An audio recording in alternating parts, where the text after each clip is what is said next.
Sheffield United taking on Spurs. Sheffield United winning by 3-1. It was 1-0 when Harry Kane looked like he equalised. However, VAR took a look and there was a handball in the build-up. It was the right decision if you're going by the letter of the law, Ian. A lot of outrage about this, but really, can you blame the officials? They were just adhering to the rules, weren't they?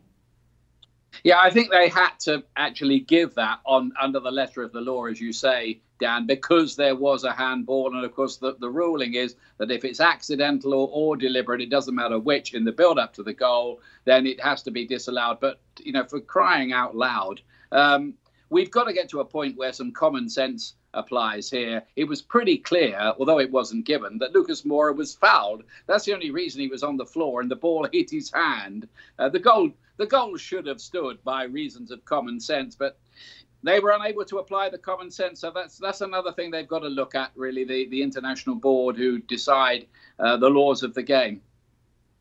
Craig, what did you make of it all? Drives me nuts. Honestly, drives me nuts, because here we have a scenario where Lucas Moura running at pace, and we know he's quick as fouled. He's heading to the ground. He's heading to the deck super fast. The arm comes out as it does. I don't deny it. The ball comes off his arm accidentally, either by putting it out or when it was kicked against him. But the ball's then smashed against him by an opposition player, as we know.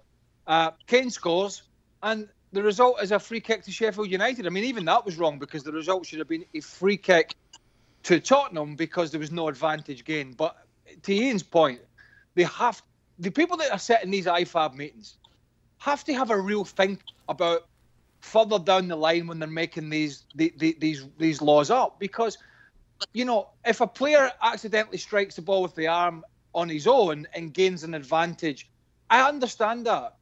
But when the ball is fired at you, you know, from a yard and a half away, and you can do absolutely nothing about it, and all you're doing is going to ground from a push, then they have to rewrite that law, because that advantage wasn't gained by the player.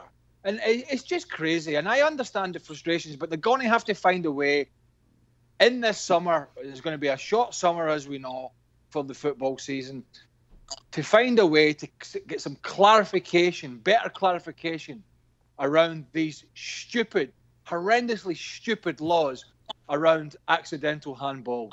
This law was introduced after the Llorente handball in the Champions League last season, of course, which went for Spurs. Stevie, what do you think? I'll be honest, I'm a little conflicted here, because, you know, we kind of complain, and we've been complaining for years about how rules are down to interpretation. And when it's down to interpretation, it can go all sorts of ways. The one thing I like about this rule is it's really clear. You can't interpret it.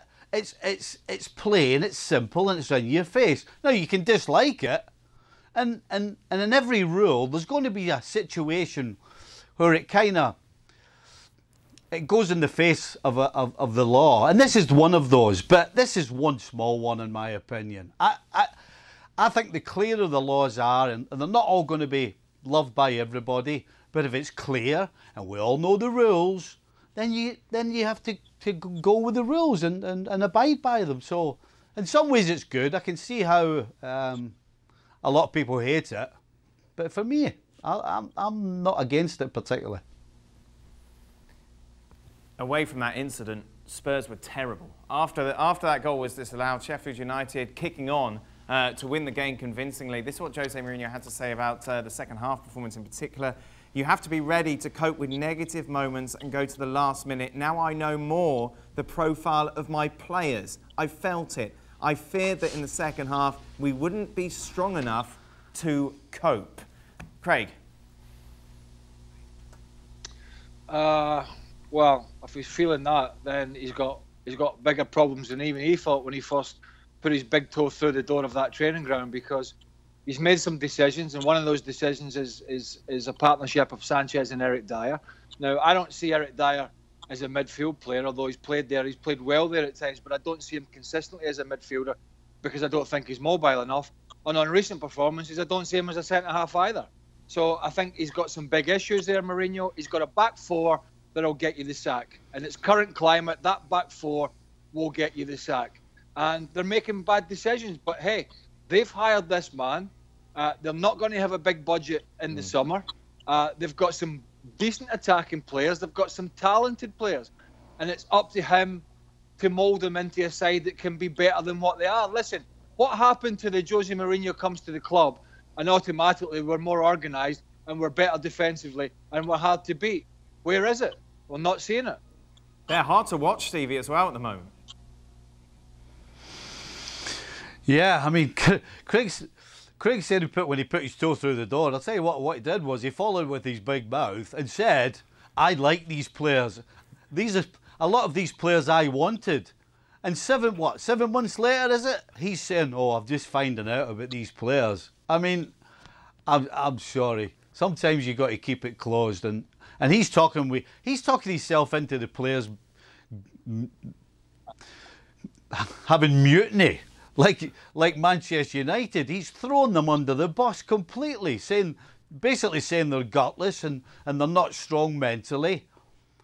I mean, you've got talented players, and as a coach, when you take over a side, you get a job because they need organising and they need to restart. And he hasn't done any of that since he went there. Tottenham Hotspur played no different to the first day he was in there to today's defeat against a team in Sheffield United who, for talent, can't match Tottenham's starting 11, but for organisation, for heart, for mentality, for every other thing, they absolutely cover them. I really enjoyed that dramatic pause we got there from Stevie, Dan, but I was at the end of it hoping for a bit bigger and better word than mutiny. We got there in the end.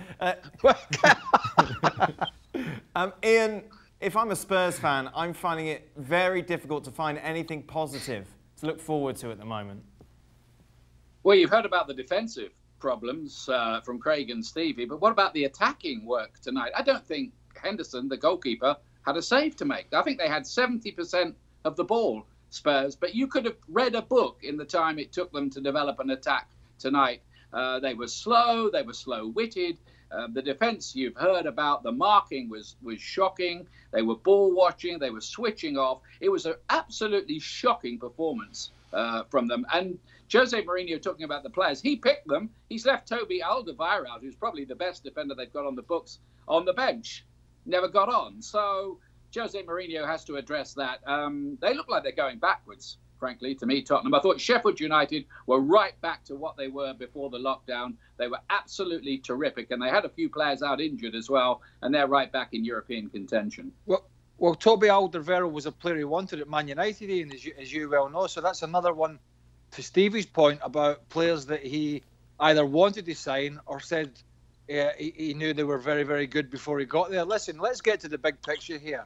And he trotted out the Harry Kane stats and the stats for other players that played under him over the years a week or two ago.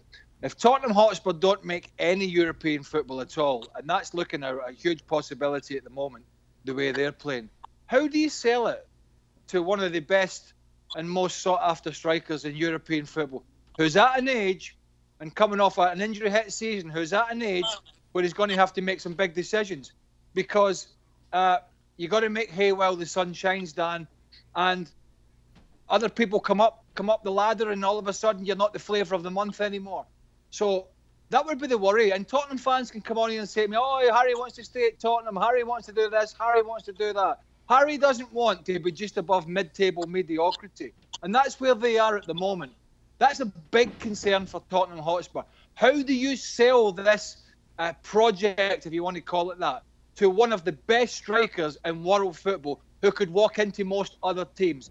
Major, major problem, along with the manager that is, for Tottenham Hotspur. Why would he want to stay, Stevie? Surely he's just seen everything that's transpired over the last few months under Jose Mourinho, and you've got to almost question his ambition if he does stay at Spurs. Yeah, I can't think of a reason why. And I think, you know, had he been at another club, let's say a Man City, who have money, or a Man United even, who have money, then you can convince yourself, if you're a homeboy that they can spend money and revamp this team. The truth is, Levy's not going to do that.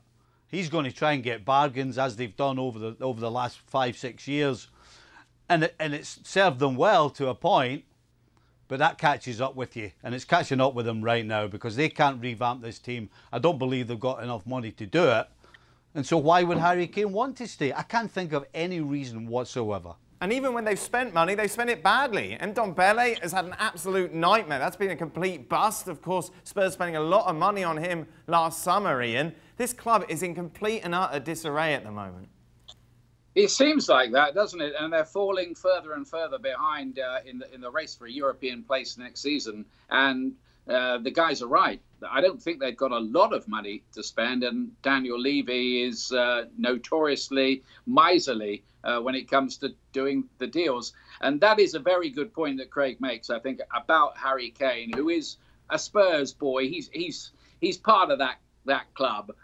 They brought him through, and he wouldn't want to just leave them in the lurch. But there comes a point in his career where he will start to get a bit restless if they can't even offer him any European football to go with his obvious talent. So that is a watch this space situation, I think. Thanks so much for watching ESPN on YouTube. And for more sports highlights and analysis, be sure to download the ESPN app. And for premium content and live streaming, subscribe to ESPN Plus.